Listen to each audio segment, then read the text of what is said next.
Hello everyone, I'm Gopika. I am a junior at UW-Madison studying biomedical engineering.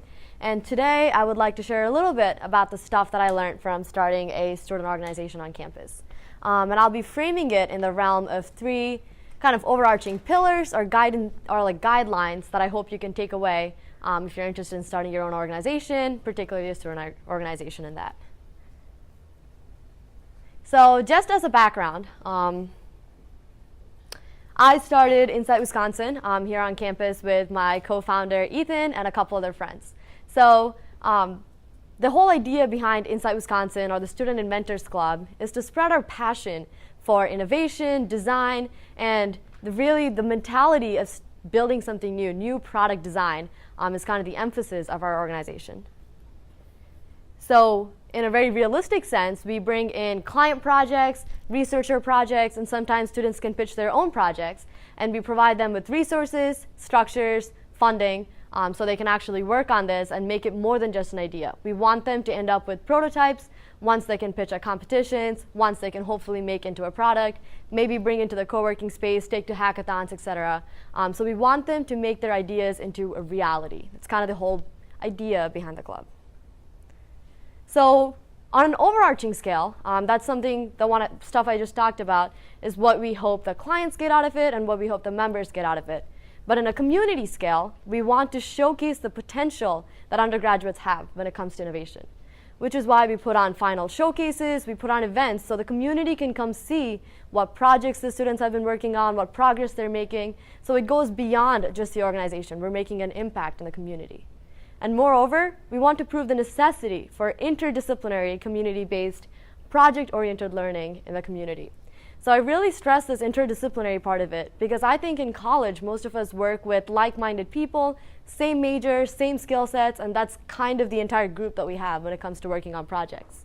But that's not very realistic when it comes to how the teams in the real world work. So that's something that we really hope to reflect within the teams at Insight.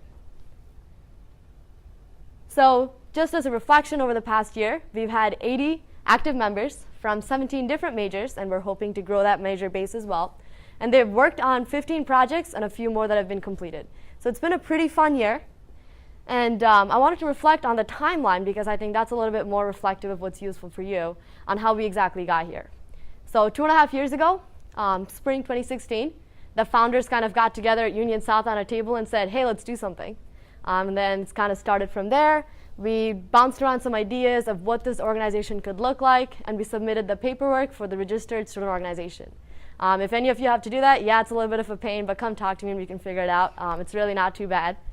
And in the fall, we actually opened it up to members. So we had projects lined up from researchers that were like, you know what, there are these group of students trying to do something, we'll just put our trust in them.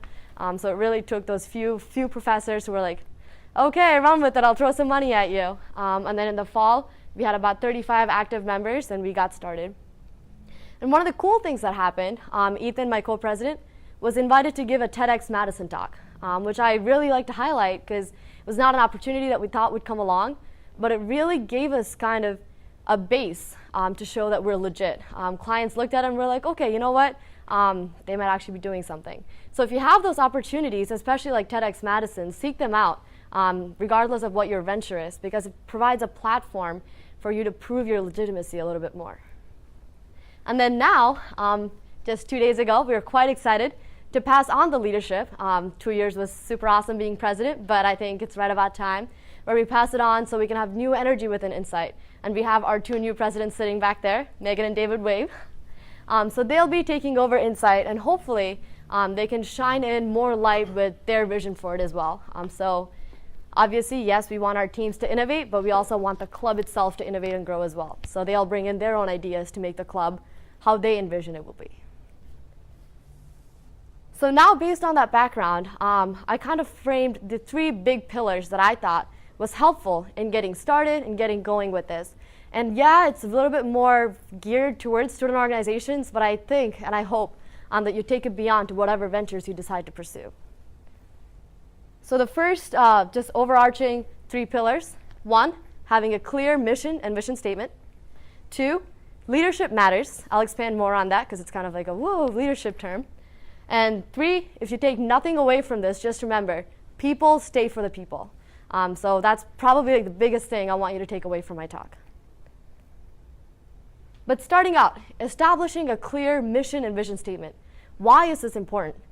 This is important because you don't want to just run around crazy pursuing random things. You want to have a good end goal, something that you want to accomplish.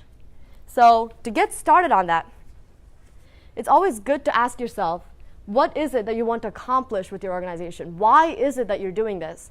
You all know the answers to this. Clearly, if you're getting started on whatever it is that you want to get started on, you know the answer to it. But if you're the only one that knows the answer to it, no one else can help you execute your vision. So it's important to have a statement, which is why in the beginning of my talk, I shared our mission statement with you. So if you ever hear Ethan or I give talks about Insight, we always begin with our mission statement. Because when I share that with you, you know exactly what I'm trying to accomplish, and we're all on the same page again. And that's great when you're trying to get clients, sponsors, or whoever it is you want involved in your organization. And that's the second part. Write it down. Bring it up all the time. We bring it up to executive member board meetings. We bring it up at general member meetings. Get everyone on the same page. And 3, this is probably the most important part of it. Let it guide your decisions.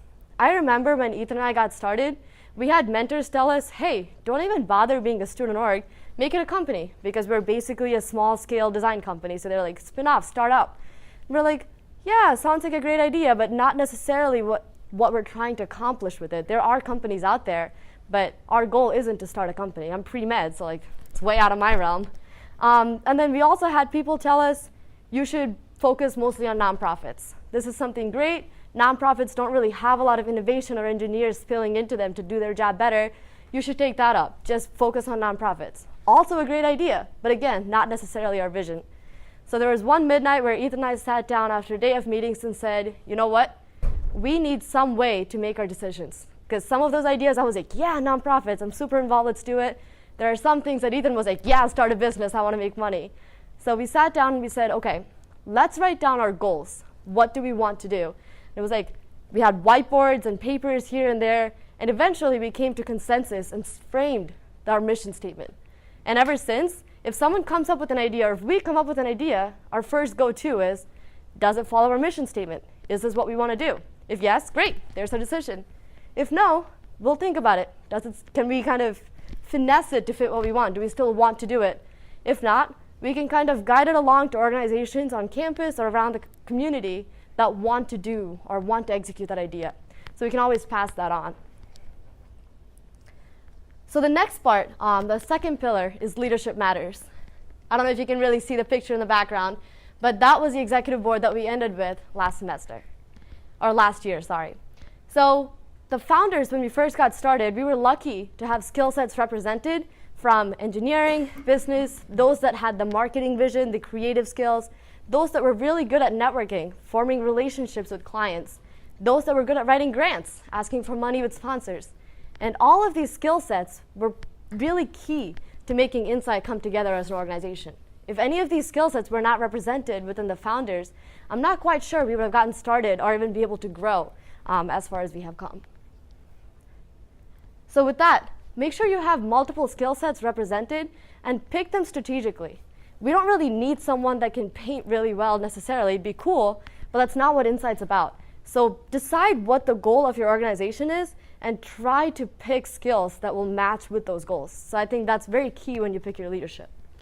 And the second part is even more important. Pick people you trust and trust them. Actually delegate your work to them. I remember when we first started with the marketing idea, I obviously had my own idea of how I wanted Insight to be branded, how I wanted the world to view us, and all of that. But we also had to focus on client relationships, funding, sponsors, projects. There was so much going on, there's no way Ethan and I could have just taken on the entire thing. So we had to trust our marketing guy to come up with his own branding of Insight and just accept that, yeah, it's not going to be my exact vision, but it'll still be good. And when we completely trusted him, he was able to execute. Yeah, it wasn't what I thought it would be, but it was better because he put his heart and soul into it, or he was passionate about what it was that he was doing. So when you trust people, it no longer becomes an organization they're working for, but rather it becomes their own organization. So it's important that you trust the people that you're picking onto your board and actually show them that you trust them. So the third pillar, this is the one I really want you to take away. Communication is key, and people do stay for the people. I kind of broke this down into 4 kind of scenarios or groups of people that you interact with as an organization. The first part applies in an overarching sense, establishing a feedback culture. The feedback culture, it is very important for you to have feedback from your members flow in. So we have feedback forms that go out at the end of our showcase, when we first got started, at the end of any kind of new event that we implemented. And that changed how Insight ran in a long time. When we first started, we had monthly seminars. But at the end, when we got our feedbacks, the students really didn't find that helpful. They were like, this is not personalized. Yeah, it's great, but it takes time away from how they work on their projects. So we completely changed that to having personalized mentors. So the same people would come in, but rather than giving talks, they would actually walk around to the teams and help them with their project, which was a lot more helpful. So take feedback from them and reflect on it.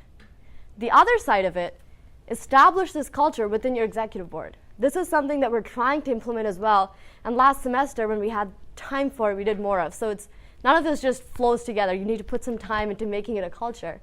Where we actually met with executive members almost every other month, and it was a one-on-one talk, and we said, hey, what do you like that I did, and what do you like that I didn't do? And we gave the same feedback back to them. And that was very helpful because providing constructive criticism no longer became a thing that you're attacking people about. It was just part of the culture. Everyone wanted to grow. It didn't bother anyone that you were telling them they didn't do something right. But it also reinforced what it was that they were doing right. So if you really like something, they started doing more of it. So it goes both ways when it comes to that feedback culture. The second part of it, separate your personal and professional lives. So of course, our executive board, we're all very close friends. They're probably some of my best friends here. But you have to leave that friendship outside and when you walk into Insight as an organization. When we walk into the conference room or when we walk into general member meetings, it's very easy to be like, hey, that's my best friend. I'm going to hang out with them. We're going to do everything. We're going to side on the same side of things. We're going to decide together. But that doesn't necessarily work that way. Don't pick favorites. View everyone as their own person. Give them the same respect within the board. And don't bring your personal lives or relationships into it. That way you make more constructive decisions. You're not just supporting people because they're your best friends. You're supporting ideas because they're good ideas. So it's important that we have that separation coming in. The third part, managing client expectations. With Insight, it's kind of different in the sense that we work with clients a lot more than most organizations probably. But regardless, in any scale, you will have clients you're dealing with. I mean, you're trying to sell something, you're trying to do something, you're going to have clients. So the first part of the client expectations is maintaining that communication, telling them exactly how your teams are doing, keeping them updated, all of that stuff I really don't need to reinforce for you. But the second part is what you promise to them. We never promise our clients, that our teams are going to deliver. We don't tell them that our teams will provide finished products. Is everything okay? Okay. We don't really tell them that we will provide them finished products that are going to work great, that they can manufacture, and everything will be good. Of course, we can't promise that with a bunch of college students. What we do promise them is that they'll get to work with really passionate, hardworking students that are going to do everything they can to make this project come alive. So it's that aspect that we know we can keep up when we promise them, and that's the only thing we promise them. So there's good relationships with the clients from the start. They know exactly what they're getting themselves into. The fourth part of it, this is probably my favorite, is don't get cliquey at meetings. So the way our meetings are structured, it kind of just happened that the executive board doesn't sit together at general member meetings. We have project managers, that's the majority of the board, and they go talk to their teams. They catch up with them, see how they're doing, see what they need. And that's part of the structure. But beyond that, we try to make an effort to go talk to people, really get to know them, be their friends. Because people stay for the people. You want to be a friend that they can come back to at the meeting. And I see a lot of organizations not do that much. But I think the real reason that our membership base was growing is because we made an effort to go be friends. They're afraid to put themselves out there. But you're the executive board. You have to step out there and say, okay, I'll be your friend.